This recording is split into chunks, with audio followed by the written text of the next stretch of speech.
সুবলই এসে কোলে তুলে দিল। তাহলে তো আমাদের জানা দরকার এই সুবলটিকে। কি জানতে ইচ্ছে করে তো? তবে শুনুন, সেই কারণে আমাদের একটু পিছিয়ে যেতে হবে, সেই ত্রেতা যুগের কথা।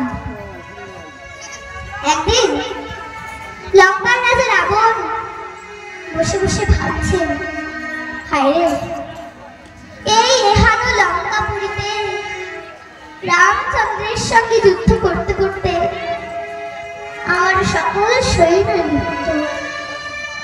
সৈন্য বলতে আমার আর কেউ রইল না।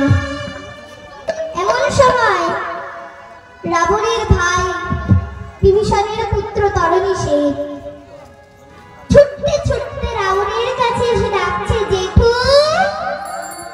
ও জেঠু, তুমি কি ভাবছো গো?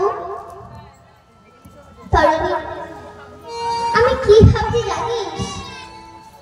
এই বিশাল লঙ্কাপুরীতে রামচন্দ্রের সঙ্গে যুদ্ধে যাওয়ার মতো আমার আর কেউ রইল না। তখন তরুণী বলছে, জেঠু, তুমি এই কথা ভাবছো? শোনো, লঙ্কায় কেউ না থাকলেও আমি তো আছি। আমি যাবো যুদ্ধে। কমিটির বাবাদের বলছি আসলে এক বোতল জল দিয়ে যাবেন। আসলে এক বোতল জল দিয়ে যাবেন। আমি যাবো যুদ্ধে। তুমি যাবে যুদ্ধে? তখন রাবণ অবাক হয়ে বলল, তবে তো আমার আর কোনো চিন্তাই রইল না। যা যা তরুণী, তাড়াতাড়ি করে তোর মায়ের কাছে যা, আর মাকে গিয়ে বল তোকে সুন্দর করে যোদ্ধার সাজে সাজিয়ে।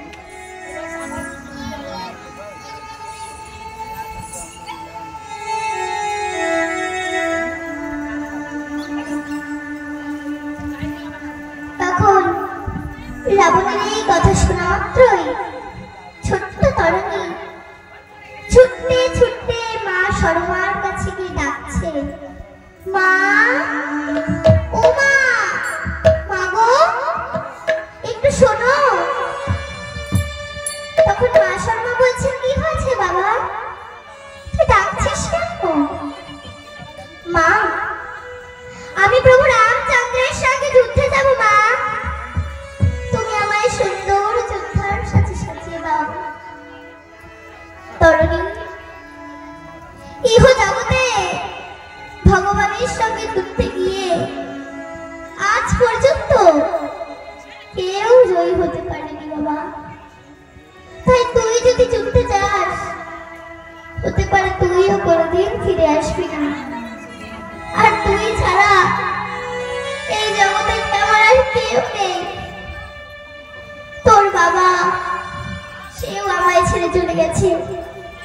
এখন যদি তুইও চলে যাস, তাহলে আমি কাকে নিয়ে থাকবো বাবা?